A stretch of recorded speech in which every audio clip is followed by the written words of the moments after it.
I think particularly for the benefit of our non-Muslim listeners, could you just characterize the Ahmadiyya community for us? Tell us what it is.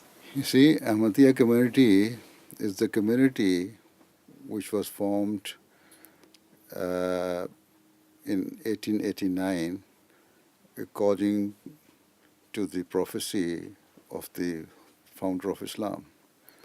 He foretold that in the 14th century, the Messiah and the Mahdi, the guided one, will come, who will try to bring Muslims together into one hand, and also preach the true teaching of Islam to non-Muslims.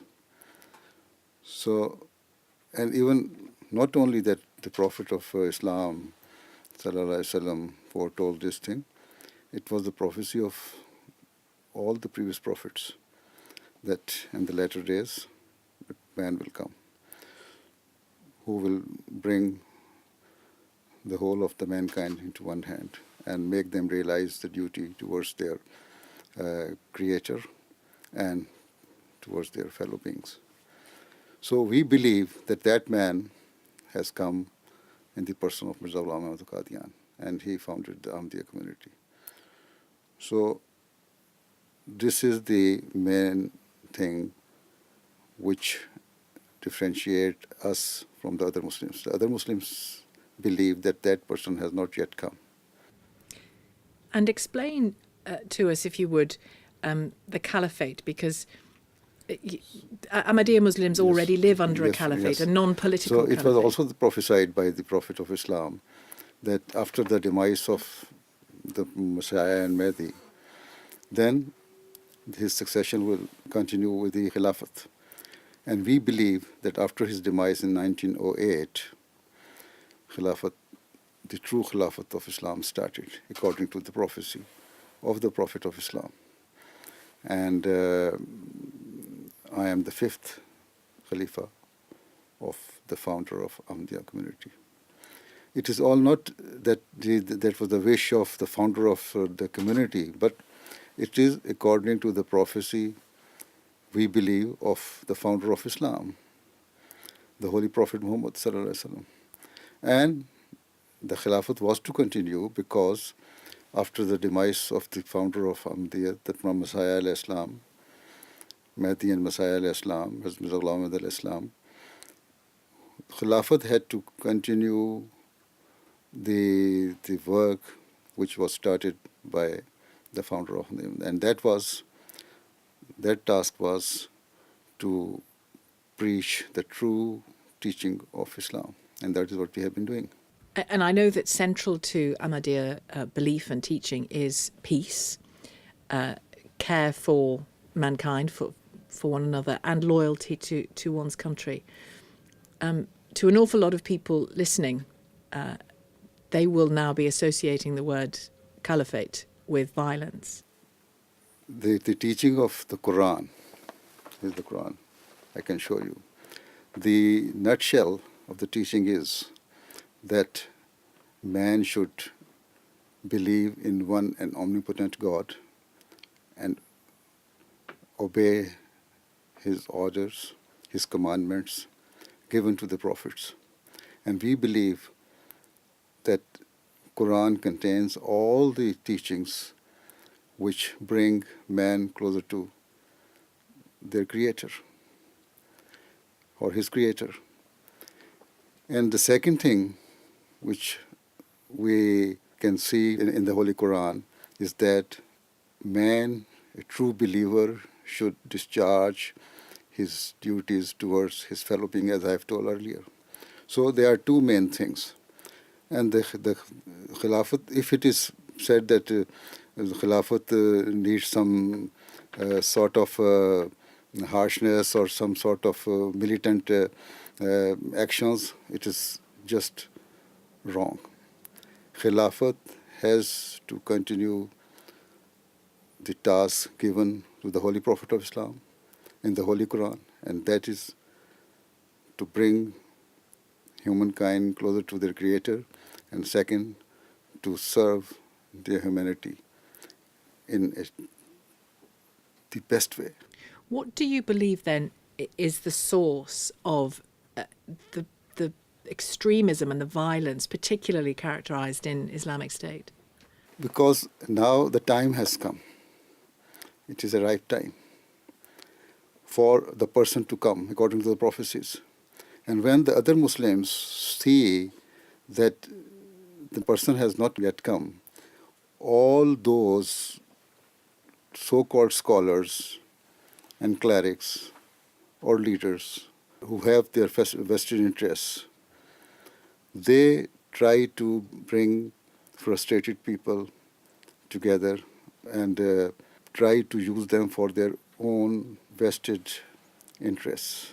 But do you believe, that the degree of violence we're seeing, particularly from Islamic State, do you believe that is just a kind of, or comes from a deep misunderstanding of Islam? Yes, of course. This is what I'm saying, that because it was the time when the person was to appear. And had these Muslims believed on the person who was sent by Allah, according to our belief, they would not have behaved in this way. So it is only frustration that is causing all this thing.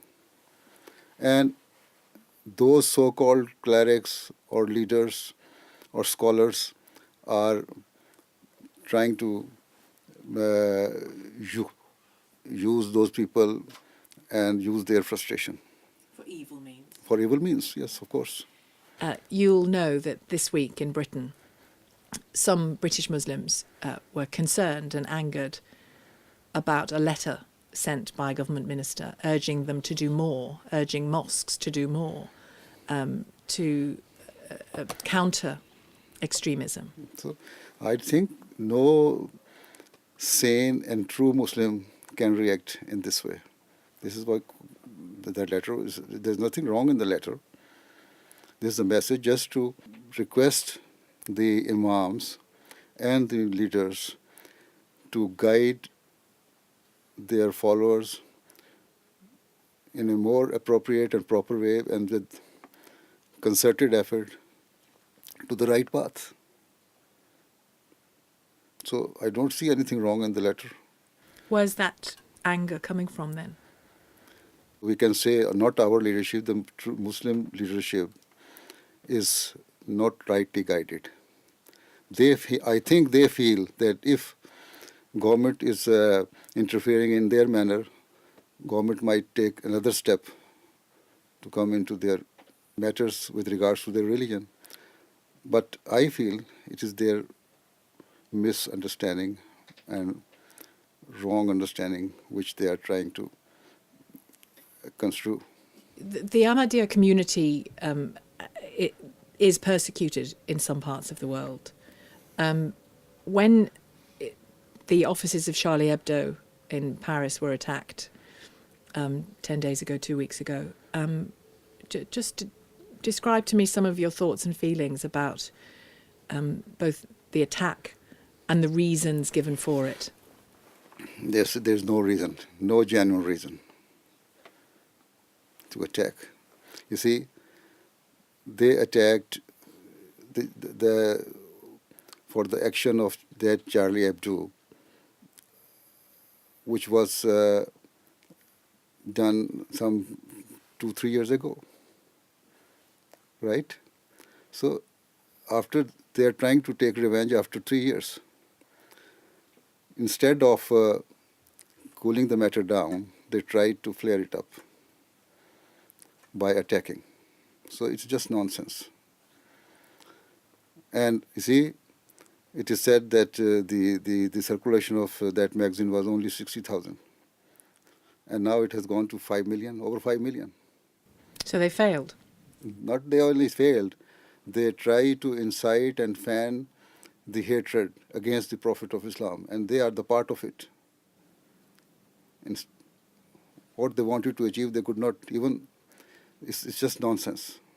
When young men, as we've seen this week in Britain, a young solicitor, a lawyer, a Muslim, calling on other Muslims to attack Western interests, saying that Western foreign policy has caused the extremism that we are seeing. What would you say to young men like him? You see, we also have our youth organization. And if you ask any of the young Ahmadi Muslim, he will never tell you in this way. You see, the country where you are living in is your country. And according to the saying of the Prophet of Islam, the love of your country is part of your faith. So we cannot say that you should do this or that. So if the policy or the government policy is not right, then there is a democratic way to approach the House. To argue your case. Through your MPs, through your politicians. Do you believe in the contact that you have had with government ministers, both here and abroad? Do you believe that we understand extremism? You see, you might understand extremism to some extent, but you don't understand it fully. Had you understood it properly, your action would have been something different. Which action? You are taking against extremism. You see? Now, again, there was a news that United States government is sending some 400 soldiers to train the rebels in Syria. And you have already experienced that the formation of ISIS is due to those rebels. Quite a number of those rebels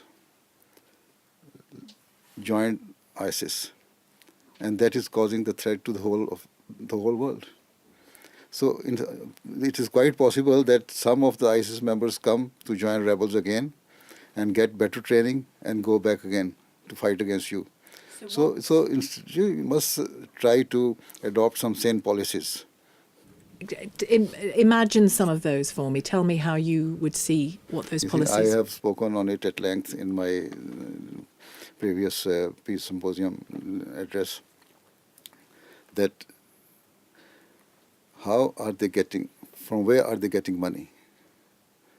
What are the source? Where are they getting their arsenal from?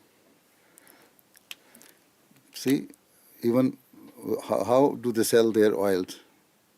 If you put sanctions on some country, they cannot even sell their oil, but ISIS is still getting money out of it. So you believe more political solutions? Where is this? How do they get arsenal? So there must be some supply line. Why can't you cut that supply line? So do you want more imaginative political responses rather than military responses? You see, you should use the neighboring countries who are very much ready to help. And I'll help. Or help you and to stop all this nonsense and just to destroy the ISIS activities. So if the neighboring countries' armies are trained and given proper ammunition, arms and everything, then I think that would be a better way. But which countries? I mean, I know we're getting into military strategy, and I don't know. Which is neither mine nor your area. You have your Foreign Office and Defense Ministry and other offices. They know how to tackle this problem. Do you believe that, we're seeing so much violence and hearing so much extremist talk and messages of killing, and do you believe that conversations, even like this one between you and me, are loud enough in the world, in that mix? I don't think the world is getting the right message. When there is a happening of joining 10 people to ISIS, it is very widely publicized. You mean British Muslims going out, for example? Going out and all things. And if it is any action taken by sane people or sane Muslims, true Muslims, to establish peace, that is not given right publicity, as we have been doing. See? So it is the media which is playing their role. If the media is honest enough, it might be honest, but honest enough, then you see, what did they do during the Ireland trouble? You see, they just joined hand. The media said that we are not going to give any publicity to the actions, and nobody knew what happened in the Ireland at that time. So if media plays a sensible role, and instead of fanning the hate matters, try to let the people understand the true message of Islam and the true effort which is being done by the true Muslims, like we Ahmadis do, then I think the people will themselves do justice, and they will understand what is right and what is wrong. Now only they are getting one side story, and they think that the action of 3 or 4 people is the representation of 1.5 billion Muslims. It is not. Well, there are strong messages from our political leaders. It's great that we're getting it from you today, but there are strong messages from many of our political leaders that extremism and Islamic State and others do not represent Islam. They come on certainly a weekly basis. They are sending it, but it is not being welcomed as the negative point of it. Do you, for those non-Muslim people listening to you, who will welcome all your words of peace, I'm sure, and welcome, all that they can learn about the Ahmadiyya community, but they will also want, for example, the right to offend, the right for the Charlie Hebdo magazine to do the cartoon it did the week after the killings. That they'll want a number of things to be okay on the streets of Britain and in the magazines of Britain and in conversations. What do you say to those people who fear that your message might be, you can't do this? So somebody wrote that right to offend does not mean to offend is right. So, see, we need some harmony and peace in the world. If such actions are welcomed or fanned by the media or by any of the society organization, then you cannot establish peace in the world. So every person, every organization, all the media should realize their responsibility and play their role, as I've said. To act peacefully. To cool down the people, to give good news to the people, instead of inciting them for the odds. And do you think that there is too much focus? You sound, tell me I'm wrong if I'm wrong, but you sound like you think there is too much focus on political rights and not enough focus on mutual respect, because it's clear to me that your belief, at the heart of your belief, is that mutual respect is very important. Mutual respect is very important, yes.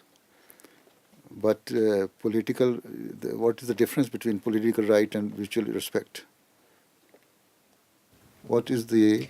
My understanding is that somebody might say it is my absolute political right to express myself any way I wish. Yes, that can be in how you dress, it can be in how you write. To destroy your sentiments or to tease somebody is your political right. Some people would say it is, yeah. No, it is not. You see, when your civil right and political right and freedom is that you can move your stick when you have the space. But when the nose of other person starts, then your freedom is stopped there. Then this is the right of that person whose nose is going to be stuck by, your stick. So you have to always take the other into account. See, if you feel the respect of others with the political rights, you can create peace and harmony in the society. What I understood from Islam is it gives more emphasis in discharging your duties towards others. So you must give, you owe to others instead of trying to get your rights. Because if you are giving more emphasis or doing more effort to get your rights, then it might be possible that you try to grab somebody's right.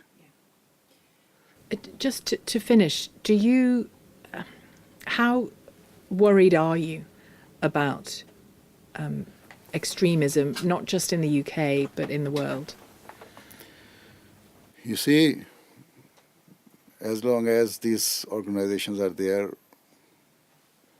there's a real fear of extremism everywhere in the world, not only in the UK, but all over Europe and Asia. Even in Pakistan, we are facing extremism. Although, because of law, we are being persecuted in Pakistan, but that law gives liberty to extremists to do whatever they like against Ahmadis. So, every off and on, we should see that one or two Ahmadis are being martyred or killed. So this is being done by Taliban. Even the military courts or anti-terrorist courts have given their verdict just recently against two accused who were caught by the Ahmadis during the 2010 attack in our mosque. And one of them has been given death sentence, another life imprisonment. But now that it is not the end, we know that there's more threat to Ahmadis because the organization supporting them will try to organize more attacks against Ahmadis. So this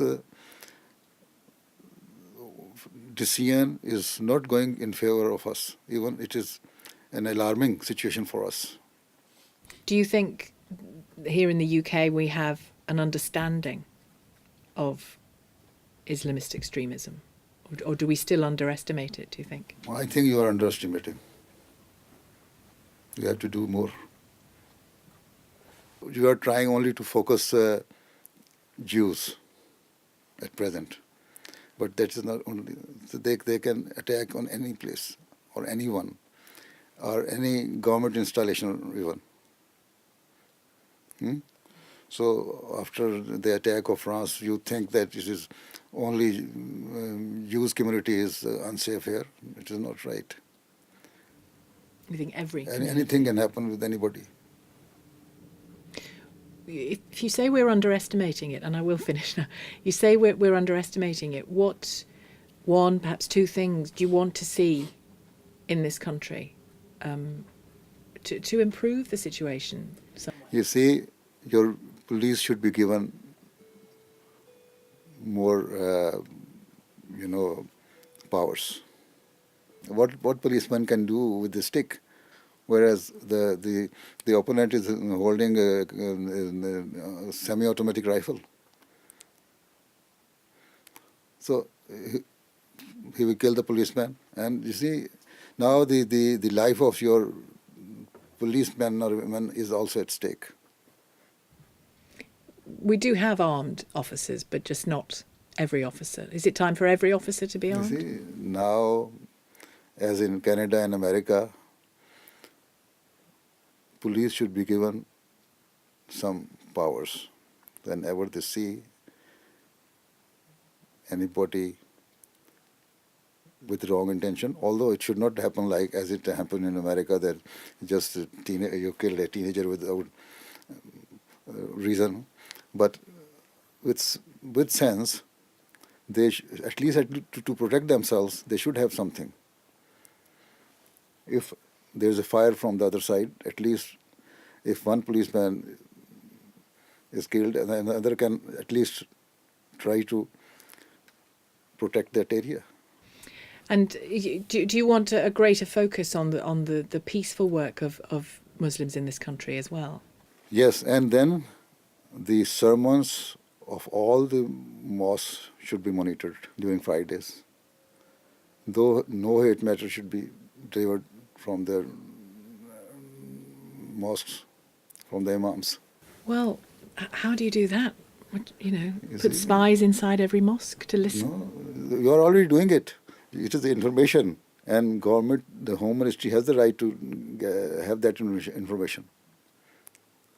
If anything is being done by the government just to create to establish law and order, then it's not spying. You can oppose the policies of the governments, but to speak against the country, that we shall destroy Britain or this and that, and that means the man is not the citizen of the country. He is the enemy of the country. But is that still happening in many mosques? I don't know, because if I do it, it is spying. But I know that I can see from the Urdu papers that some of the imams speak against, for instance, against us. So it is a hate matter.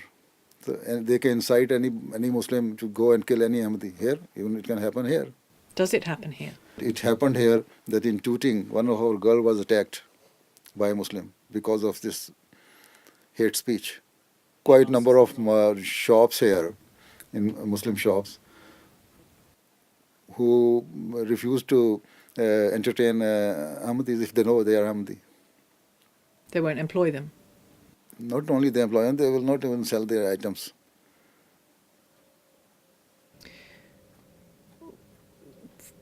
I think there's a belief, it might be wrong, but I think there's a belief in this country that the intensity of teaching in mosques has changed. The intensity of Islamist preaching in some mosques has changed and isn't happening. Yes, sometimes, yes. Even any hate matter was being delivered by the imams in the past from 10 mosques, or 3 weeks a month. Now it might be 1 week, once a Friday after 2 months.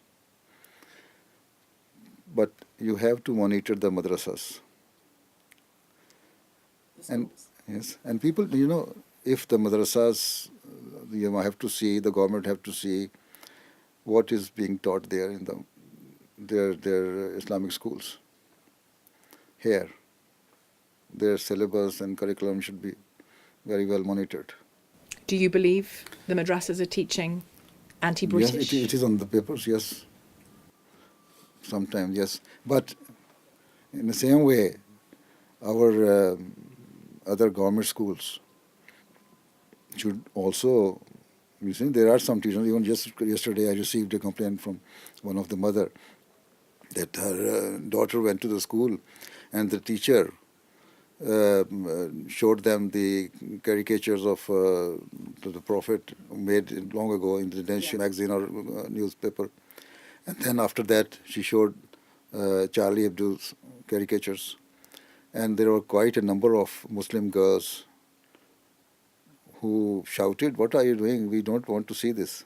You say, then what the reply of the teacher was, that if you don't want to see these caricatures, it means you are not only supporting, you are supporting those killers who killed those cartoonists. So what message you are going to give to those young girls who are only of the age of 10 or 11? Both sides should have to be sensible. And media can play the role. well, I hope we are in this conversation. Are you optimistic about solving some of these I'm always thorny optimistic. issues? You're always optimistic. Okay. Yes, we are optimistic. This is why we are giving the true message. And this is why hundreds of thousands of people join us every year